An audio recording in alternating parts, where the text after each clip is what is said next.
a banana as a phone pretended to make a call. To my surprise, it started ringing. Someone answered. This is Paul. On the other end, the voice, it sounded just like me, but he had a different name, and I think a cool goatee. He said, I know what you are thinking. I am you, but also not. I said, can we meet in person? He said, No, I'd rather not. I said, are you a doppelganger? Am I dreaming? Is this real? He said, I have a Maserati. It is broken, it is teal. we both were kind of silent. Then he quickly said, Goodbye. put banana back in bowl, and had myself a cry. Why? Don't use fruit as a phone. It's kind of scary.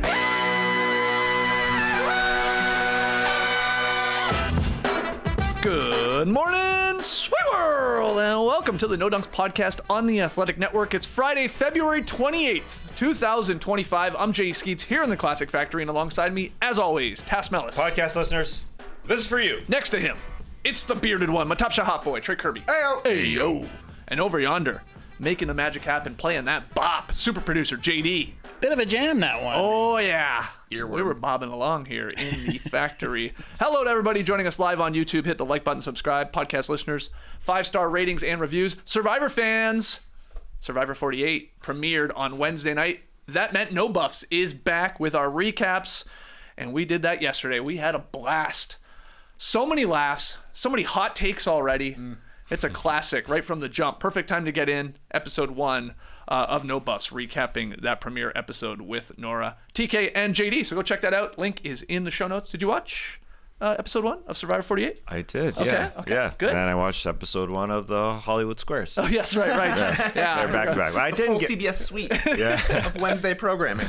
I didn't get through all of Hollywood Squares, I guess. Okay, that's right. I don't know who won. The cliffhanger.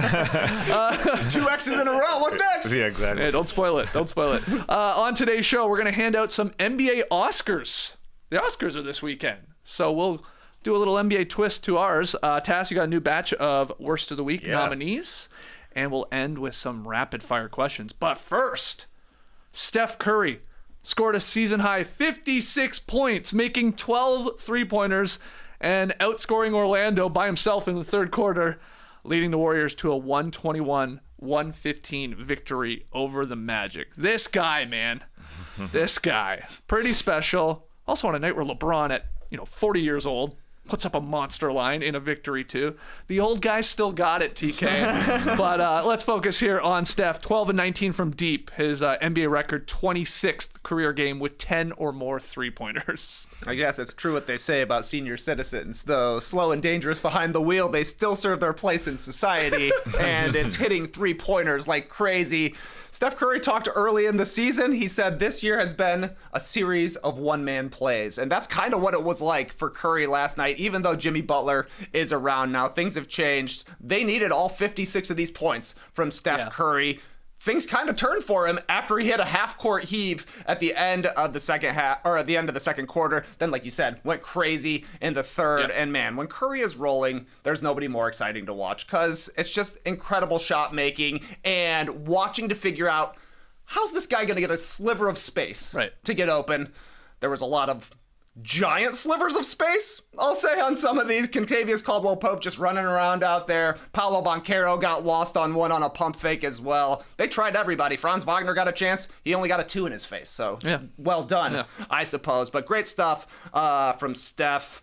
Jimmy didn't play all that well, but you know what he does is he draws fouls. He drew 5 fouls in the second half. Steph is the beneficiary. He got the free throws. I think he went, 12 for 12 at the line. Curry has played 8 games with Jimmy Butler so far. He's taken 8 or more free throws in 4 of those 8 games. In the 42 games he played prior to Jimmy showing up, 3 times. Yeah. Getting in the bonus helps, man. Easy points. The guy's shooting 93% at the line. He's better at the line than he is from the three-point line. Yeah, it's something special. What did you think of this one? That was a strange game because the Magic were just huge in comparison to the Warriors. When you're starting Jimmy Butler at 6'7" and Draymond Green as your 4 or 5, you can get beat. And this Warriors team, despite Steph Curry's 21 in the first half, they were down double digits at half because Steph didn't really have any help scoring the ball. They needed somebody. I mean, they lost the minutes when he's sat in that first half. by 12. And even when he was on there, he was a -2. Third quarter, what does Steve Kerr do? He brings out Quentin Post to start the second half. We just need a 7-foot guy to come out and help. That guy, basically, as he came out of the tunnel, I mean, he scored after a couple possessions. He scored 4 straight buckets, 4 straight possessions where he helped out. And that was monstrous. That gave Steph just another sliver of space. It helped him out tremendously. So Steph had 21 in the first half, but then, that space helped get him 22 points. I mean, helped is an odd word here because it was all Steph, really. I mean, he Some just big picks. Yeah, the picks helped. He was a big dude. Another guy who could score. They literally had nobody who could really help him out. Jimmy had a bad night shooting the ball. He wasn't comfortable against these giants. Either did Draymond. Brandon Pajemski couldn't score against these giants either. I mean, this is just such a different starting lineup against this Magic team, and that's what we'll see going forward with the Warriors. Can you play Jimmy and Dre to start at the 4 and 5? But yeah, that second half was monstrous with Quinn Post out there and Curry just to help him out. And that, as you said, he's probably the most exciting guy. He's just the most dramatic guy when he starts hitting the threes. And that Orlando arena was so loud. Oh yeah, it was so buzzed. Every shot he took, they were having so much fun. That's part of the fun when the Curry flurry starts to happen, or like he hit all those threes at the end. It's like even the opposition arena starts like swelling and the energy starts to build and that buzz, and it's like, oh my God, you really feel like you're witnessing something special because you are. He's going to be the player 30, 40, 50 years from now, knock on wood, if we're still here, that you are going to tell people that we're not born during this time. Like, oh yeah, like it was something different. Like, yeah, you can watch the highlights, but seeing it in person or seeing it, for 15 plus years, it's sort of next level. Comes to Orlando once. Put on a great show. Right. Like, you would be very happy if you bought tickets for last night. There was a ton of Curry jerseys. He's celebrating. Like, he was making up celebrations. I thought he was like, at one point he just kind of like walked like an old man back. He was doing like hand kind of claps, encouraging more applause from the crowd, and they're giving it to him. Like, you see a game like that, even if you're a Magic fan, you're like, a tip of the cap to Steph Curry. This was literal magic to watch this guy play. Yeah, 56 points with a true shooting percentage of 92.5% last night. I saw by way of Ziller's newsletter that it was the 8th most efficient 50-point game in history. And it was the most efficient 55-point game ever when you're looking at the straight-up metric of like effective field goal percentage, true shooting percentage, stuff like that. It's just nuts. And yeah, they needed all of it. That's the other part. You're right. Like, in the final 4 minutes, he hit 3 consecutive threes that like closed the door. Some other insane stats: the 22 points in the third quarter, that's the 42nd 20-point quarter of his career. That's the most in NBA history. So there's that. And then it was his 45th game with 9 or more three-pointers made, and that's obviously the most in NBA history. Number 2 on that list is Damian Lillard with 14. That's the gap. 45 games of 9 or more three-pointers, and Lillard second with 14. That is huge. Yeah, I saw that 45 games at 9 or more, and those numbers still don't register. Really, it doesn't make sense. But then you drop the second place guy, and that helps out. Yeah, the scales. Yes. Yeah, he's a million threes back. It is amazing. And then for whatever reason, February 27th, it's like the Warriors themselves were proclaiming it Steph Curry Day. This guy has some iconic games on February 27th. We're showing them to you here on YouTube. But, he's got a 54-point game. He's got the 46-point game. He's got now the 56-point game. It was like the 9-year anniversary of the double bang versus the Thunder, that regular season game. Yeah, where, pulled from half court basically in maybe one of the best regular season games of all time in terms of entertainment value. So Easily. Yeah, February 27th. Happy birthday, Mom. Hey, wow, he's doing it for her. Yeah, my mom's a big Steph Curry fan, Wow. obviously, because he's been very kind to us throughout the years, honestly. Like, Steph Curry has been great to us as a show. Sure. So my mom is a fan of him, and he always does awesome stuff. Was that his first 50-point game in Madison Square Garden? Was that his first 50-point on 2013, way back when? Probably. Prior to the MVPs? I think it was. Yeah. So, yeah, I mean, 3 iconic games for Steph Curry on the same day. Also interesting, he's almost played 1,000 career NBA games, but Jimmy Butler never had a teammate score 50 points while he was also on the floor. I guess Derrick Rose did it once for the Wolves, but he wasn't out there. He wasn't playing that game. For the Wolves. Yeah. He did for the Wolves. Yeah. I thought you were saying for the Bulls. No, I think it was for the Wolves, but Pau Gasol had 46 points when Jimmy was with the Chicago Bulls in 2015. That was the previous high. Obviously now Curry with the 56 with Jimmy out there playing along. Guess Embiid didn't do it. Yeah, I know. Yeah. I mean, to him to do it on February 27th, I just start looking at that and I say, that's a guy who keeps going throughout the season, obviously, to keep pumping these things out late season. That's what I was thinking watching him run around KCP yesterday. I mean, he was just losing KCP because he just doesn't stop. Yeah. Every freaking second, that's his motor. He just keeps going and keeps getting open. That's what you got to do. And he has the ability, you sort of slipped it in there, TK. He's so dangerous with the pump fake. And so KCP, how many times did you just fly right by him? But then it's funny because then Banchero too. Yeah. But then it pays off for him because he does a couple of those, and then guys know that's a potential thing where he's going to pump fake you, so you don't want to scream at him and go flying by him. So like they come at him a little more reserved. He just lets it rip from there. So it's like, I mean, what are you going to do? He's either going to pump fake you and you're going to fly by, or he's just going to shoot it right away because you're coming at him not as aggressively to try and block his shot. Yeah, good luck. Just incredible stuff here. And yeah, they are rolling since they've added Jimmy Butler. I mean, he didn't have a good game last night, but man, there's no doubt, just like LeBron with Luka, these two guys, the two old guys, you know, they're re-energized. Like they believe now that maybe they have another chance to maybe win another championship and to add to their accolades. And the trickle-down effect of Jimmy Butler coming is Brandon Podziemski looks like another player. He is their secondary playmaker right now. I mean, he's their guy. But Jimmy came up with huge offensive rebounds in this game, even though it was it wasn't pretty scoring. He didn't feel comfortable. It was one of those Jimmy games where he just wasn't ready to shoot. Yeah. He's like, these guys are too big. And now we're passing. And he kept going, but he came up with some monstrous offensive rebounds to get Quentin Post going. I mean, Quentin Post was big. Again, those 18 points, second leading scorer on this team. It helped out. I mean, they just needed somebody. And it was Quentin Post. I see no screen assists for Quentin Post. We need to go back into the tape. Damn. Because this guy was screening. Yeah. Quentin Post be screening. Don't say he's not. I had him over 2.5 screen assists. I lost so much money last night. Damn. Skates 5 straight wins for the Golden State Warriors. Like you said, they've been great since Jimmy Butler came over. They're only a half game out of the 6th seed. I think this team is going to make the actual playoffs. I think you're right. Yeah, Curry's averaging 31 points per game on 51% shooting and 43% from deep since Jimmy Butler has arrived. A little jolt of energy. Maybe Jimmy gave him some big face coffee for all we know. I don't know, something's clicking. But there is that extra defensive attention that has to focus on Jimmy a little bit, and maybe that gives Curry a little more room to operate. There's the minutes where Curry does. I know last night's game is not a great example of it, but those games where Curry has sat and Jimmy can sort of run the second unit, it's helping out. And as Steve Kerr said, as great a player and shooter as Steph Curry is, his competitiveness is probably his most underrated quality. He was dying to be back in the mix. Now we're back in the mix. He's energized by that. That's why you made the Jimmy Butler trade, for sure. Any other notes on Warriors Magic? Let's get to some Oscars then. Yeah, baby. Yeah. The 97th Academy Awards are this weekend. Sunday night on ABC if you want to watch. Who's the host? Conan O'Brien? Conan O'Brien, yeah. Oh, okay. So we have decided once again to hold our own award show. It's the NBA Oscars. I got a few categories to present to you guys. We can talk through any of your nominees and pick a winner, play along in the stream team, or podcast listeners tweet at us at NoDunksInc. Your picks. First one, let's start with the granddaddy of them all. Best Picture. And for Best Picture, we are looking for Best Game of the Season. TK, do you have some nominees, or did you go right to one that jumped out to you?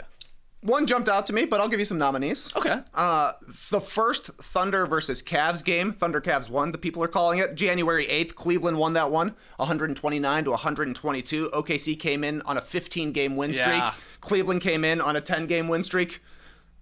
That was the one I thought of immediately. That game. one is the game of the year for me, but other candidates, do you want them in chronological order? Sure, why not? Yeah. Klay Thompson's return game to Golden State, November 12th, kicking off the NBA Cup. Golden State won that one 120 to 117. That's all the captain hats everywhere. Klay Thompson had 22, hit maybe back-to-back threes in the fourth quarter, definitely hit 2 threes in the fourth quarter. Even the Chase Center was like, oh, this is awesome, even though you're doing it against us. And then guess who took over and won the game for the Warriors? Steph Curry. He's yelling in the camera, I'm still here, I'm staying here. That was awesome.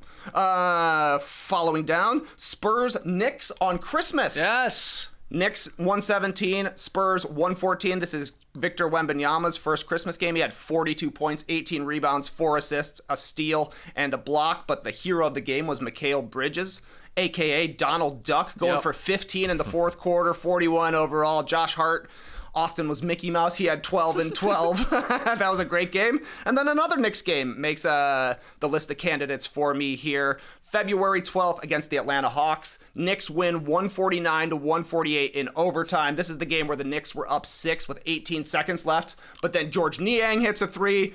Karl Anthony Towns, brutal turnover. Dyson Daniels gets the steal, makes 1 free throw, misses on purpose. They get the offensive rebound. Trae Young makes 2 free throws, but then Jalen Brunson went crazy in overtime to win the game for the Knicks. So those were the 4 for me that stuck out. Good nominees. Great nominees. I'm going one with that was a little bit more just different acts, just different types of film. You mentioned the Minnesota Timberwolves. They're hosting Karl Anthony Towns for the first time as he came back as a member of the New York Knicks. It started off just cute. Oh, we love this guy. It was all cheering. Oh, here's our guy coming back. First quarter, though, Julius Randle, a guy who was traded for Karl Anthony Towns, comes out and does it against his old team. The Knicks are coming into town, and he starts talking trash with the Knicks bench. He had 15 points in the first quarter. First possession, he had a beautiful step back. Okay, so there's that. But then the second quarter, here comes Karl Anthony Towns to stick it to his old team. He was monstrous in that second quarter. 19 points in the second quarter. He finished with 32 and 20. Right. His first 30-20 game since 2019. One of the best revenge games ever, Yeah. as we went over the other day. Right. Yeah, it was wonderful. They're spanking the Timberwolves. Timberwolves were basically getting booed off their floor. So that was kind of fun in a way to watch that, as they were down 22 going into the half. And this is a game that they had been playing well before. They'd won 6-7. Their defense was great, but then Rudy Gobert in this game was getting bombed by Karl Anthony Towns. He was a minus 29 in this game. He just wasn't Rudy Gobert. So it was a great drama there, I thought. And yeah, Mikal Bridges, as you said, Donald Duck, he was great in that game. 29-6 and And that was the first game of the Christmas Day slate too, Yeah. right? Because Yeah, that was the game in Madison Square Garden, the early game. It was good. Yeah, I remember it. Yeah, and Anthony Edwards came off the floor, and that was the game where he said, quote, "They're not going to like what I just have to say, so I'm just going to keep it to myself." You know, so there's all this drama. He just wanted to talk some trash about his teammates, but he didn't want to talk trash about his teammates. So fun one there. I ultimately went with the one you led with there. The best game of the season to me is that Cavs beating the Thunder 129-122. So you look at the final score and you're like, well, there's no game winner or something like that, but it was intense. It had like a little finals vibe to it because of the winning streaks, and maybe we see it come June, Cavs versus Thunder. 30 lead changes, and I love a game where neither team leads by like a huge amount. Like, I mean, it's the NBA. You can come back from any lead, and we see it every single night. No lead more than 9 points, though, so it was like, the window stayed tight. It was always a back and forth affair. I love those games, sort of more than a giant comeback in some weird way. So it was a great game. That's a good one. All right, next one. Tass, you get us started here. Best actor. Who gets the award? I guess best player this season is probably how you'll approach it. I'm going with Nikola Jokic. Best player this season. Best version of himself, surprisingly. How he's gotten better this year. It's amazing when you think about that, and just the plays that he's hit, like that 3-quarter bomb he hit against Sacramento Kings. It was a baseball bomb. He threw it like he was throwing a baseball. He chucked it in. It was 3/4 of the court, and he just wanted to walk off the court. He wasn't excited. Not at all. Every single guy on his team wanted to cheer with him and get excited. That's why Jokic, maybe he's not the best actor because he doesn't have a lot of different emotions. Yeah, He only does one thing. He's like Tom Cruise. Same guy always. Yeah, True. he's not Sometimes his about name is Jack Reacher. Sometimes his name is Ethan Hunt. Right. Yeah, there was that time he when he hit the game winner against the Lakers in the playoffs, the step back. He did react to that a little bit, but he doesn't. You're totally right. He's not that emotive. But the passing as well. I mean, he is the best passer in the game. What he's doing every single time. So he's the best actor to me. He's the best passer of all time. He's the best passer of all time? Yes. Yeah. Okay. I feel confident saying that. Yep.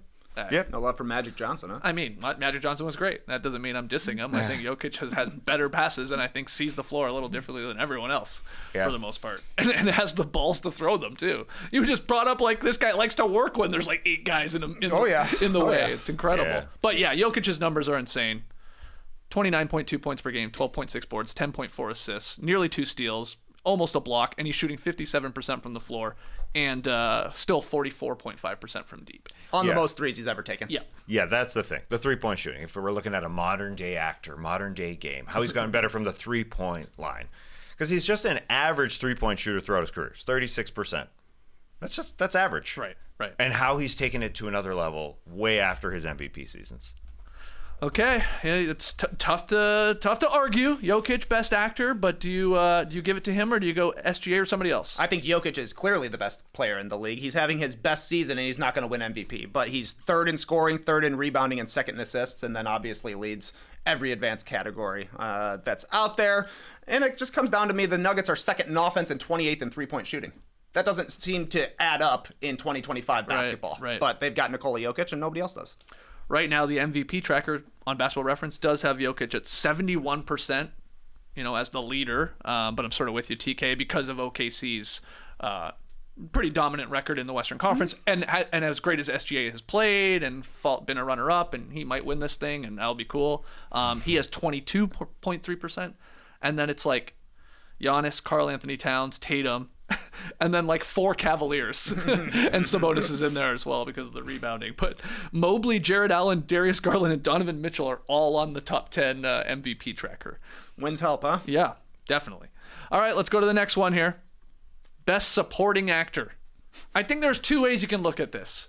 Either the best secondary player on a team, right? So, if Jokic is the best player on the Nuggets, then you're going to maybe look at Jamal Murray or something like that. Or is it the best never all-star, right? Someone that's never really gotten any sort of big role or big accolade. So however you want to approach it, TK, who's your best supporting actor in the NBA? I don't know if this guy fits in either of those categories, but Amen Thompson? Okay. He's everybody's second favorite player. You probably have a favorite player, but Amen Thompson is number 2. Didn't make an All-Star team this year. Didn't make a Rising Stars. They kind of made the All-Star team as well, so I don't know. But yeah, he's obviously had an explosive season. Yeah. He was on the bench to start the year. Jabari Smith went down, and he went into the starting lineup, and there ain't no way he's ever coming out. Even when Fred VanVleet comes back, we'll see what they end up doing. But I do like Amen Thompson as one of the choices here. I'd also throw a nominee vibe to Ivica Zubac, one of the most underrated players in the game. He could make an all-defense team. He's near 20-10, just feasting off James Harden bounce passes. I also maybe throwing Jimmy Butler some love here as a number 2 guy, kind of being a number 2 guy for the first time in his career alongside Steph Curry, or at least the first time since way back when. And then I think who my ultimate choice would be for best supporting actor is Josh Hart. Josh Hart has 7 triple-doubles this season. He'll never make an all-star team. No chance. No chance. Come on. But he's 5th in the league in triple-doubles, and the guy's just all heart out there, even though that one has an E and just has a straight-up H. But he plays a ton of minutes, and he does a ton of stuff out there, and he does all the little things that the Knicks need, so he's literally supporting their team. It's good. He's the rare supporting actor that's in the film for 90% of it, though. Yeah, that's true. It's not a cameo role. No, it's not at all. But I like all those nominees. Yeah, they're good. Anyone else to add, or do you go with one of them? I went with a second guy on a team. Okay. I went with Darius Garland because he's kind of a guy who was an all-star a couple of years ago, and people were wondering, maybe he's got to go to a different production house, play with a different director, or he can shine a little bit more. And somehow he's become an all-star. He's become amazing. Some people will say he's the best Cleveland Cavalier over Donovan Mitchell. That's wrong. But anyway, he is having his best season. 62.6% true shooting because he's awesome. And he had a 40-point game against the Raptors where they came off the floor and Kenny Atkinson said, that wasn't a good game for us. It was a clunker. That was a game where we all weren't working together, and this guy operated as if he was the best actor, and they needed him desperately, 40 and 9 that game. So I'm just excited to see him in the playoffs, see what he can do. I'm going to go with Norman Powell for my best supporting actor. Zubac was a nice call, but man, what a season. Guy is still averaging over 24 points per game, and he's shooting 50% from the field, 42% from 3, and over 80% from the line. So this guy's putting up like a 50, 40, 80 season and scoring a ton. And on a good Clippers team, and it's like this sort of didn't come out of nowhere because, he had shown glimpses of this even when he got to LAC, and we saw again way back in his Raptors days. But for him to consistently, that's the toughest thing to do in this league. Almost every guy in this league can do it for a week or two. Seriously, like can catch fire and hit a bunch of threes and score a bunch. He's done this now for the entirety of the season. So I'll give him my best supporting actor. Yeah, you said best player to not make an All-Star team. This guy Yeah. had his year here Right. to make the All-Star team. It didn't happen. Right. Unlikely he ever makes one. This was it. Can he have a better year than this? Yeah. That would be amazing. You if said he does. Jamal Murray is sort of a secondary guy. He's probably, I think, the best guy to not make an All-Star team. If he doesn't ever make it, he'll be that guy. I think he'll be that guy. You know, passing your Derek Harpers or your Rod Stricklands. You know, those types of guys. Right. Because he's getting older and he hasn't made it and he won a title. I still could be think that he's guy. going to make one. But you're right. He's Who getting knows? older. Yeah. He's still young. He's still young enough for sure. All right, let's go to best original screenplay. Okay. Favorite storyline of the season. Tass, you get started. I'm just going with OKC and Shea in general because finally the NBA is deciding we got to push this guy. We got to push this guy. They flexed their schedule to get that game on TV. Good call. The OKC and Cavs game, they never flex their schedule like that. I mean, they do occasionally, but that was like, okay, we got to get this guy on TV. They did it twice, and he came through. His team came through. Yep. I mean, they started putting him on those opening graphics where he was standing there looking cool. His shoes were untied. Like that, this is a different thing.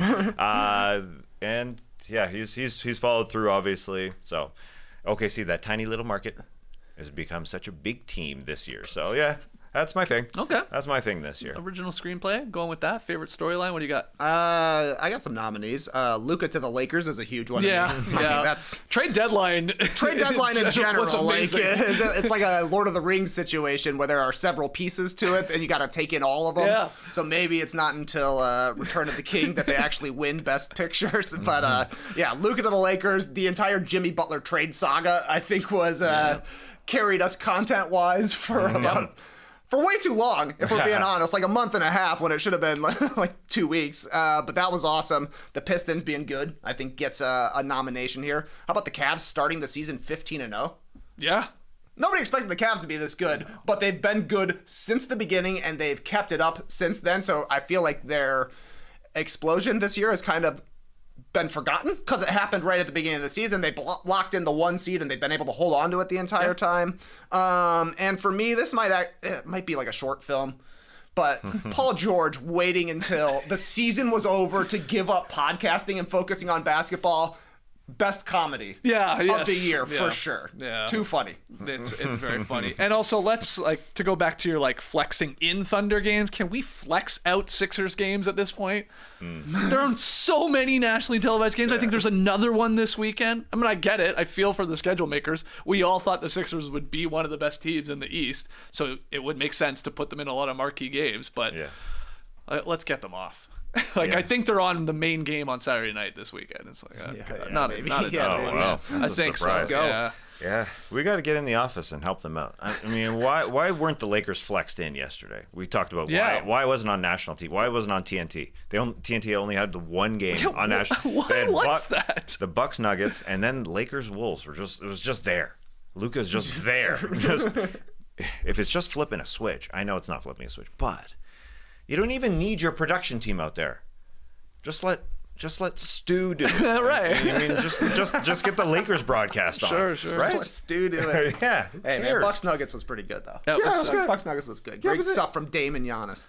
Yeah, but I'm not saying take them off. Nah, I'm it just saying started earlier. Yeah, start a little earlier. Yeah. Let's see those Lakers. What was airing on TNT after the Bucks Nuggets game? Probably Bones. Bones, yeah, probably. Yeah, maybe. Burn Notice? Is that back in reruns? Maybe I don't know. Star Wars movie or something like that. I don't know. Those always do well, I'm sure. Weird. Strange.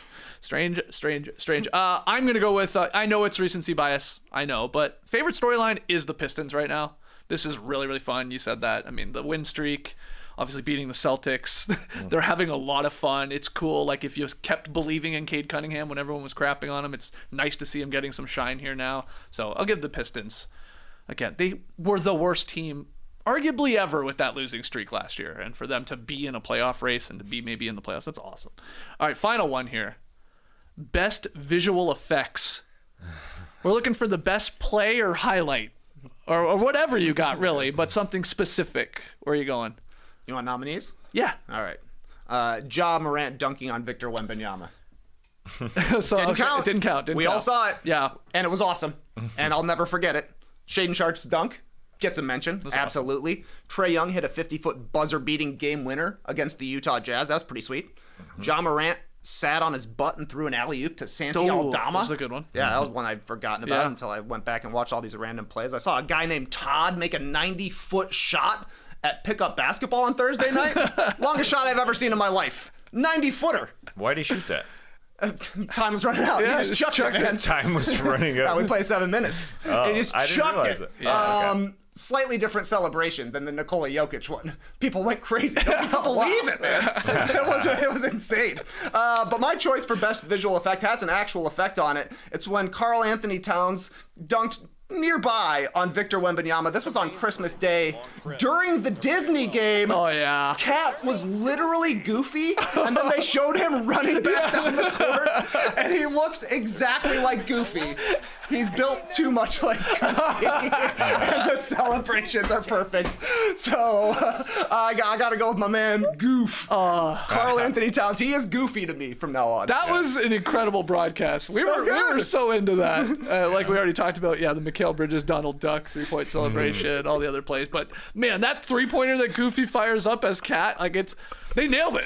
It's all it's like that's literally how Cat shoots and sort of walks. So funny. Yeah, So good. They've got the arms perfect. I mean, that looks like it. Just looks like them. Oh, it's so good, so good. Do you have any other nominees or winners? Well, the Trae game winner was the one for me, just because that was 94 feet of fun. Because Utah wanted to tie the game, they're down 3, they inbound it. Dyson Daniels, so the Hawks, gets his hand on it, goes to Colin Sexton, who ties the game, and then the Hawks don't have a timeout, so they go the other direction.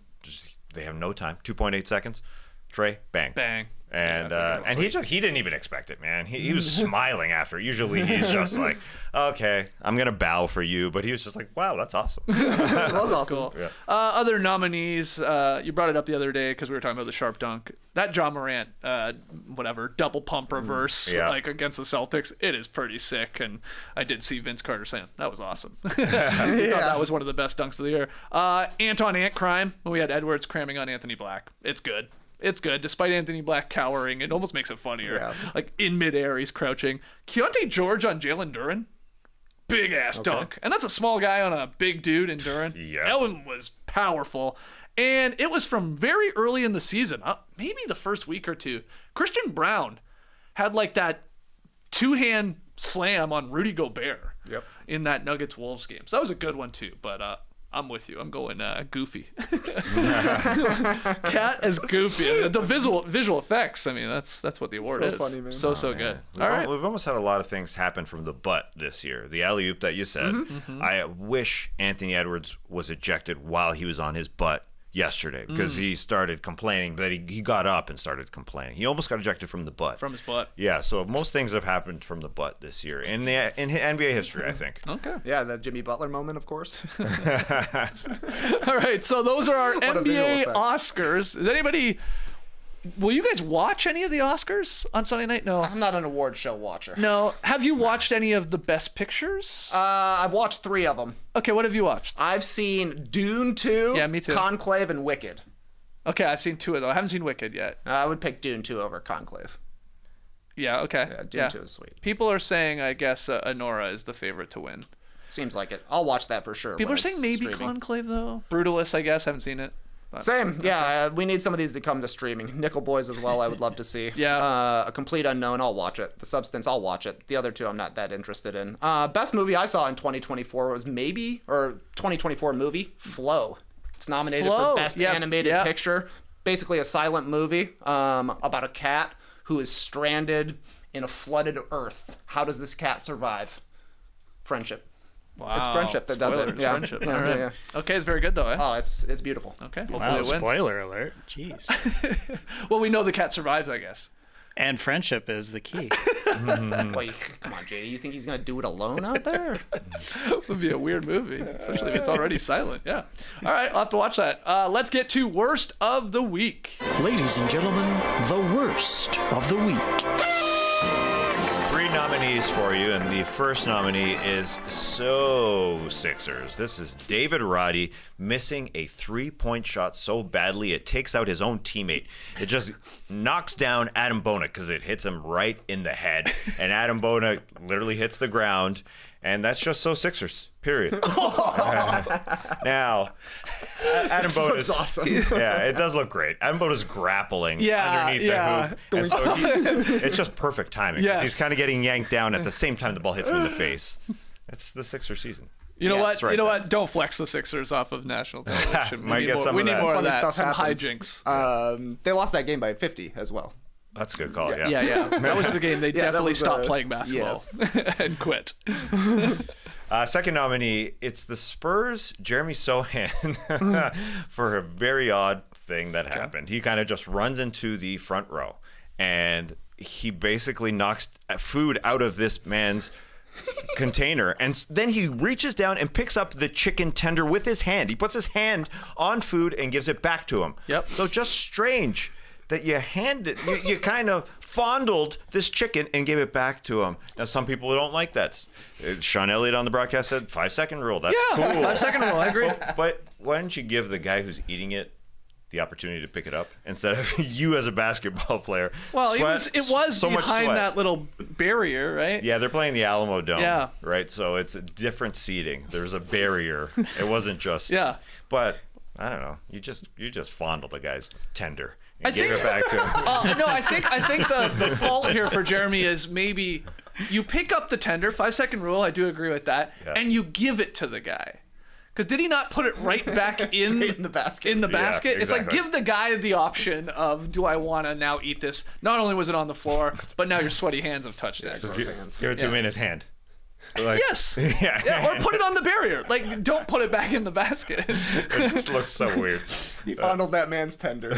Yeah. You should have fed him. Yeah. Well, that's take a bite. or take a bite. Yeah, that'd be Yeah, very that's. funny. I love That'd be any funny. time an NBA player or athlete eats food Yeah. during a game. Totally. Always Yeah. funny. Or Yeah. drinks a drink. Yeah, give me a little popcorn. Yeah. Whatever. Yeah. Why doesn't that guy contact us? I would like to interview him about that situation, the fan, and what happened. I just want to know what he thinks. Think he got about- sick? Maybe. Nah, maybe. I don't know. I guess it's possible. A lot of things going around. The last nominee here, it's phenomenal. It's an edition of Family Feud being played during a timeout of a Cavs game. So you can just listen to it. Here it is. Name a place where you often find an elevator. A hotel. Name a popular New Year's Eve tradition. Oh, try again, I'm sorry. Dating. Try the elevator question again. Hotel. Try it again.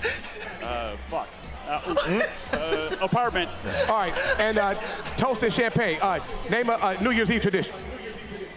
Sex. All right. Shaking his head. All right, this is good. So many things happened there. Now that's the second round of the Family Feud, so that's why he couldn't repeat that answer. Right. Yeah, so you have to go back on that. But there's so many things. It's a tough in arena game to play. I think there's a lot of moving parts. There's many moving parts. I'm glad JD didn't bleep out the fuck that we heard there because it was just fitting. Everybody at the same time saying, oh, shouldn't have sworn. So good. Oh, and then let's not overlook the what was the question? New Year's Eve Tradition. celebration tradition? Sex. Drops the straight sex. All right.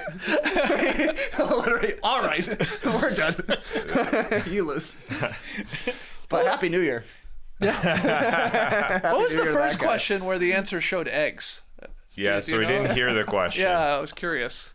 What's the most common breakfast food? I mean, Yeah, maybe. What's super expensive right now? yeah. What What can't does you Skeets, afford right now? What does Skeets love? Eggs. Ah, great nominees. Very good. Very good. What's your winner? If you had to pick. That Cavs thing was painful to watch. I guess I don't know. I love the Cavs thing, but I do love Jerermy Sochan picking up that chicken tender and just giving it to the guy. That was pretty funny. Hey, man. Dropped your tender. We might have to add one more nominee to Worst of the Week. Let's hear your opinion on it at least. Anthony Edwards is facing an automatic 1-game suspension after picking up 2 technical fouls last night in that loss to the Lakers. He's got 16 now total for the season, and he will have to sit out tonight's road game against the Jazz unless one of those techs against LA is rescinded upon review by the league office. It's possible, but he didn't do himself any favors when he did eventually get tossed on the second technical and like held onto the ball, chucked it up into the stands. I think it's unlikely they get rescinded, but yeah, that was the problem. I was like, I think Tim McMahon said it recently on the Hoop Collective podcast, because he obviously covered Luka Doncic for a long time, and Luka was always flirting with 16 technicals on a season and a suspension. And he mentioned that for the superstars, when they get to 15, 16 technicals, it's not surprising that they get called on the court and then they often get rescinded afterwards, because we want to see these guys on the playing. Right. Yeah.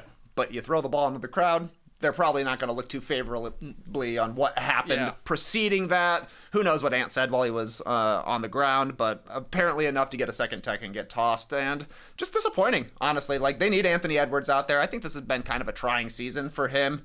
The Timberwolves have been really streaky, and I think a lot of that is because Edwards has been sort of up and down, particularly in the clutch. Like, he's having to assume a leadership role this season now that Karl Anthony Towns has been traded. Julius Randle hasn't been healthy. Mike Conley's taken a step back, so maybe he doesn't have quite the same voice. And I just don't think it's gone perfectly for Edwards, considering everybody expected him to take over and become the face of the league this year. It hasn't happened. Yeah. And then he responded at All-Star saying, I don't want to be face of the league. I don't want to do that. And then he goes out and has this moment. I don't think there's any way they rescind it. There's too much. I don't think so. I think you could literally make a better case that he should be suspended an additional game for throwing the ball into the crowd. You can't do that. If he won't. He went underhand, didn't he? Yeah, he did. It was a gentle throw. Yeah, gentle toss. It was like, I'm not giving you the ball back because I'm still frustrated, so I'm just going to throw it over here. I wouldn't suspend him. At somebody. Yeah, I agree. I wouldn't suspend him, but it's a great point by Tim McMahon where he said you kind of just see referees, if they give them a tech, it gets rescinded because they want to see everybody on the floor. And so even the referee, I think that he gets talked to by Monty McCutcheon in the referee's office and says, don't give guys technical fouls. Well, the the first tech was a classic. Both of you are getting it, right? Was it? Was it Vanderbilt? He shoved Jared Vanderbilt at the end of the first, or it was during a timeout. He shoved him. So they both got a tech there, and then he gets a second with the complaining that he thought he got fouled. Yeah. But no, he's been a bit of a temper boy, if we're being honest, just like Luka. Got to get him a t-shirt. According to ESPN research, Edwards, first player to receive 16 technical fouls before March since Rasheed Wallace? No. Good guess. Draymond? That's the guess. No, 16-17. DeMarcus Cousins? Yay! Nice pull. Very nice pull. Yeah. So he's already there, and I think I also read he has 4 technical fouls in 4 games since the All-Star break. Ant does. So again, coming in hot here, but gonna miss a game. He's likely gonna miss this game. Now they're playing the Jazz. Maybe they get the victory without him, but still not good here moving forward. Because what is it? Every now 2, you get another game. Every 2. Right. So when he gets 18, he would get another game suspension. When he gets 20, he would get another one. So see if he can get rid of that. All right. Pick 'em. Last night, I don't even remember what happened. I lost. No, I won. Lakers won. We're still doing this. We're still doing it. Still doing it. Hey, they start mattering again on Monday. That's right. That's right. Yeah. Monday, it's eventually March, and we will do it all over again. We'll all be 0-0 come Monday, and you'll be paying off your pick 'em loss for the month of February. But why not see the month out? Yes, why not see the month out with a game that matters? Let's go. Not so much for our pick'em, but for the actual game. The Cavs going to Boston. Hell yeah. Match number 3 for these two. And Boston favored by 2.5. They've split the first 2. That's basically a pick'em. Who do you think's gonna win? Is really what we're getting at. Doesn't matter if Boston wins by 3 either. Although they ended up being both close games. Yeah. Injuries. Could be a 1 or 2 point victory for Boston, and the Cavs cover. But you're right. Yeah. So a couple of us train. I think Boston will win. Okay. Yeah, I think they're gonna. I think they're just gonna bounce back. After what they happened to the Pistons. I mean, yeah, they were on a win streak too. It would have been awesome to see them both coming into this game on win streaks, but Pistons played incredible in their win over the Celtics, beat them by 20. I just feel like the Celtics are ramping up right now, and they'll probably take this game very seriously. Yeah, that one's on ESPN tonight, 7:30. Cavs, Celtics. 25 games on this weekend. I was going to say the Celtics will very likely be a winner of the weekend on Monday, or potentially a loser of the weekend, because they play the Cavs tonight, and they play the Nuggets on Sunday at 1 o'clock on ABC. So 2 huge games for the Celtics against 2 really good teams. but in their own barn. So we will see. All right, me and Esh have the Cavs. And like I said, Tass will start his February pick'em payoff on Monday. It's going to be good. It's going to be good. Looking forward to it. I am. All right. Before we go, some rapid fire fun. I got the questions. You guys got the answers. First one, it already won an NBA Oscar here, according to Trey. But amid a long losing streak, Paul George announced this week that he was taking a hiatus from Podcast P to focus more on improving his physical and his mental conditioning as the 76ers try and salvage their season. What's something you need to take a break from, Tass? Well, I will go into my garbage, just throwing something in the trash, and I will see something which I deem capable of being recycled. And I will literally go through the garbage to grab stuff. Right. I'm a raccoon. I'm literally going through garbage because Danielle, my wife, threw something in the garbage, which she deemed to be garbage. Right. She has made a compromise with me in marriage to recycle things that she didn't used to recycle. Okay. She cares about it now, Good. like I do.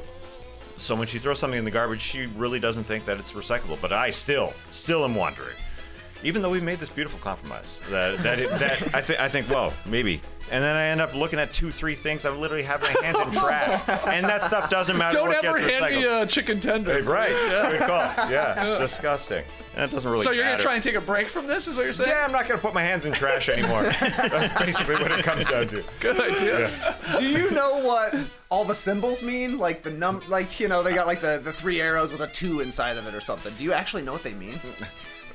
No. I know that we can recycle 2 through 7. Okay, yeah. Guaranteed. 2, 3, 4, 5, 6, 7 can be recycled. Have you really one looked, is different. But Have you really looked into recycling here in Georgia, though? what do you mean? Looked into recycling? Like looked into random Whether they're trash can? whether they're doing it. Hey, he's trying to take a break, man. I know. I don't want to go down this. Well, what, have Most you gone? depressing podcast ever was the Planet Money about this. Yes. Yes. Yeah. Well, have you been in a recycling center? Oh. Like you actually see what they get, Hey, look. how they do it. I know. That's I what shouldn't have brought matters. It makes me depressed. Sort of. Yeah, it's depressing. Yeah. 2 through 7 is good though, huh? Those things are like hieroglyphics to me. They can mean anything. Yeah. That and like washing instructions on a tag. I Like hate that. schools. Oh yeah, the A symbols. basin with an X through it? You're What's like, that mean? I don't know. Yeah. I have no idea what these means. Yeah. But That's so they have weird. some sort of universal meaning. Yeah. Somebody out there can decipher the cuneiform. Wouldn't it be so much better if they all had like a little QR code on them, and we just go boom, and it like tells you exactly what Yeah, I you need to guess so, know, yeah. how you can recycle it, Yeah. whether Yes. you can, you I can think return they it. kind of do, but I'm literally taking photos of tags in a piece of clothing to see. I'm doing the same thing. Should I wash this? Is this okay? I just picture Tass like in his kitchen, like maybe a sheet down, and he's pulled out every Oh, piece gosh. of garbage and recycles Oh, like a that's hell. crime scene or something, like trying to catch somebody. Don't give me ideas. All right, yeah. No, you're taking a break. What about you, TK? Girl Scout cookies. My daughter is a Girl Scout, and she sold a bunch of cookies. They got delivered to our house, I don't know, 3 weeks ago, and Yeah. I've just been eating Girl Scout cookies nonstop. Like, to the point where I'm excited now to look on top of the fridge, and we only have 3 boxes left. Yeah. Half a box of Dozy Doughs, half a box of Thin Mints, and a full box of Adventurefuls. Oh, bring those Adventurefuls in. You like them? Those are the bomb, I man. don't really. They're new to the game. I love I don't know what they are. those. They're like a dark chocolate with a little peanut butter Yeah. puddle on top. Yeah, it's good. That's my favorite. I'll bring you one. Oh, jeez. I only got 3 boxes left. It's funny you brought this up. I bought a bunch of boxes from my goddaughter, and I went through them all. I only got Adventurefuls because it's my go-to. But they're diabolical. They have made the size of that box, I think, the perfect size, and the amount of cookies in it. And what I mean is like, you know, like because they have those little rows, right? But they're pretty spaced out. So like you eat a row, no problem. Like you're taking down 4 or 5 cookies, no problem. They're pretty tiny. But then you're like, well, there's not many left. You know, like you get into this thing where it's like, well, I might as well just finish it. Might as well get recycling. Why save it? Yeah. Like, why say it? Oh, it's They're preying on your OCD. yeah. This box needs to be Exactly. empty. I can't leave one cookie in just that one row, so I gotta eat that one now. And now that maybe the box is, you know, a little uneven, well, I might as well take down another row. They're so good. Yeah. Yeah, I always feel bad when I don't buy Girl Guide cookies from somebody. I saw someone outside Target. I text Danielle, hey, should I buy these? She said, no, we're already buying some. Yeah. From us. Exactly. Oh yeah, people take that very seriously down here, like your supply chain. Oh yeah, definitely. Yeah, I guess some drama in the administration. Oh no. Drama with the deliveries. Oh, yeah. Just Oh, wait, people. They'll get to you, okay? Yeah. Damn. They had that problem last year, too. Hey, supply chain. This was the fastest I've ever gotten mine though. Yeah, they came quick. This year. Well, look, I don't want to get into it. I can't throw anybody under the bus with regards to our supply chains. Okay. But it seems to be local problems. Oh, okay. JD, what's something you need to take a break from? I'm with Podcast P. I could use a break from his podcast. You know what's killing me? It's the Is This Bad podcast. It's not this podcast. Oh. It's Is This Bad is killing me. You got to do quite a bit of research for that. There's research, which I don't mind. Yeah. I just have to watch movies that I don't like. Like, I already know I don't like it. Yeah. The whole concept is to see if maybe I was wrong. You're never wrong. God damn it. It's just such a slog. I have to watch a movie this weekend. And I'm just not, it's like, What's on the docket here? we got Bohemian Rhapsody. 2 hours and movie 10 minutes. sucks. I know. Okay. What? Whose idea was that? Matteo threw it out. I was like, I guess, because it won like Best Picture, Oh, so yeah, it's but sort that of. stinks. Anyways, It wasn't that bad. It's bad. it's not good. It's bad. It's not good. And Rachel's she's all pissed because she loves Rocket Man, which is the Elton John one, which is Yeah. an actual musical, and I actually like that one too. So I don't know. Anyways, I gotta watch Bohemian Rhapsody this weekend. It's just like, oh god. Anyway, All right. He's just That's a it. poor boy. Nobody loves him. All right. Next one. Sticking with podcasts here on Wednesday's Draymond Green podcast, Kevin Durant explained why he wasn't interested in being traded to the Warriors at the deadline. It wasn't due to any animosity with Green or backlash he might receive from going to the Bay again like he did in 2016. No, for Durant, his desire to stay in Phoenix had far more to do with pedestrian matters, such as the pain of packing up and moving in the middle of the season. Quote, I didn't want to move. End quote. Hey, moving sucks. It does. Almost everybody agrees with that. But I want to know, do you have your worst moving story? Either yourself or helping someone, I guess. Well, moving does suck. So I'm piggybacking a story I had a couple weeks ago where I put a dresser out onto the curb. I lost my ties that I forgot were in there. A couple flasks. Yeah. And Dave sent and gave me a flask when I was in his bridal party. We had a wedgie 50. Yeah, 50. I lost that wedgie. Oh, I lost damn. that flask. I never used it anyway. Anyways, it's gone. That move was just bad because I also was getting rid of, those IKEA units. They're cubbies. Yep. So I have a 5x5. Yep. I had one. Those big ones, yeah. They're monstrous. Yeah, yeah. It's so monstrous. And I was trying to carry it out with a friend of mine. And we have that front staircase at our old house. It's an L shape. It's got like a 90-degree turn. So when you're carrying a monster, and I was on the bottom, and it was frickin' raining. I was on the bottom like an idiot. And so we got down. I got down onto that second part of the staircase. But when we tried to turn that corner, it just hit the wood. It hit the banister. Yeah. And I slipped. And that thing was luckily, that thing's monstrous. Yeah. Luckily got held up by the banister. Oh, it got caught on one of the cubby holes or whatever. Well, Like that, no, just the ending, the bottom corner got caught on the banister. Not just the banister. There's two banisters. Thankfully, somehow, I think that second part of the banister, because there's a big wide part that you Yeah. use, and then there's a second part that's just more art. That's just sort of added on. It doesn't do anything. Yeah. But it got clipped to that and stayed on that. And if it didn't, I might not be here today. It was like I might be squashed dead. you like a bus. Yeah. Wow. Yeah, I literally could have died that day because of that IKEA thing that I was taken down to stairs when it was raining. So stupid. Trying to recycle it. Yeah, I was giving it to somebody. Oh, good. I don't think they ever got it though. I don't think they ever picked it up. That one guy that I pulled it down for. Oh, so damn it. stupid. All right, that's a classic moving story. What do you have, TK? When I moved to Toronto from Lombard, it was quite the ordeal. It started we moved out of our house a month before we were going to be moving to Toronto. No problem. We lived with our best friend for a month, but then it turned into 2 months because there was a postal strike in Canada. So all my paperwork was delayed by literally a month. When we finally got the clearance to be able to go, we had to leave and come back to the same house 3 times because specifically I was forgetting stuff the entire time. Like, had to go take my Comcast DVR box and I left it at Adams. Yeah. And then I forgot the paperwork that had to go with that, so we had to go back to Adams. I don't know what the third time was, but like we've been trying to leave for 60 days, and then it took us 3 hours to actually leave when we did. Oh. It was just a long time. How long did you end up living in Canada for? Like 20 months. Yeah.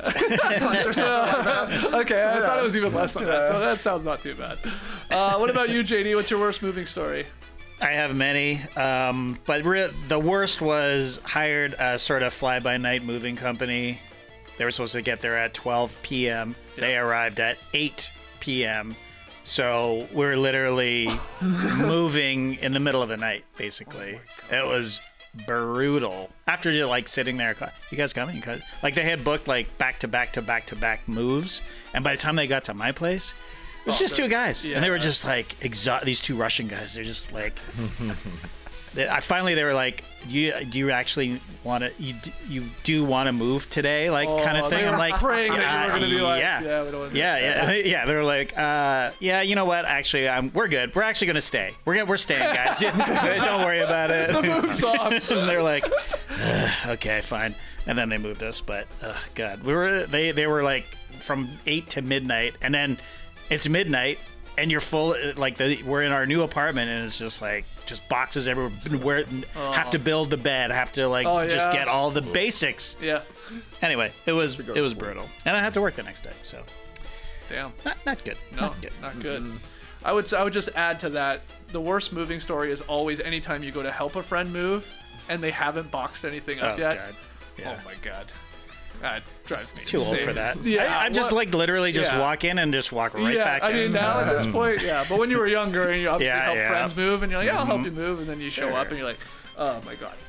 That's not, the moving is actually my body moving, picking up things. It's not putting your spatula in a box or watching you do it. Right. Yeah, that's the worst. All right, final one here. Hall of Fame coach Greg Popovich held an emotional in-person meeting Thursday with Spurs players who were all able to see him for the first time since he had the stroke in November. After the meeting, Pop issued a statement saying he officially will not return as coach this season, but he hopes to return in the future.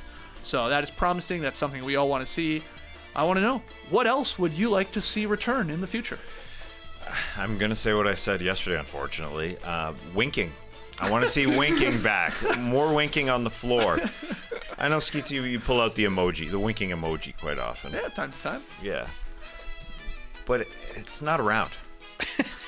The winking is not around. It's around via emoji, but I don't see it a lot. I don't see it a lot in person ever. So give me a scenario. Give me an example of how you would want to see it. Like, at playing basketball, somebody throws you a good pass and I give you a little... Yeah, that could be fine. Okay. It would have to end in a good score, good basket. Yeah. But yeah, you go back on the other end of the floor and you just give a little wink. I mean, it's communication. You're talking via eyes. That's all I want. Okay. More of. And I should careful what you wish for, man, because winking can be pretty fucking creepy. You know what I mean? Yeah. That's a good point. You're looking at somebody across the bar and they suddenly just... Yeah. I don't know. I don't like that at all. You have to know the person. Or even if you sort of know somebody and they're like, they say a joke and then they wink at you, it's just it's off-putting. Yeah. You gotta know somebody to wink at them. I agree. Yeah. This is risky. There is no doubt. Part of me absolutely hates winking. Maybe it's part of the fun. Yeah.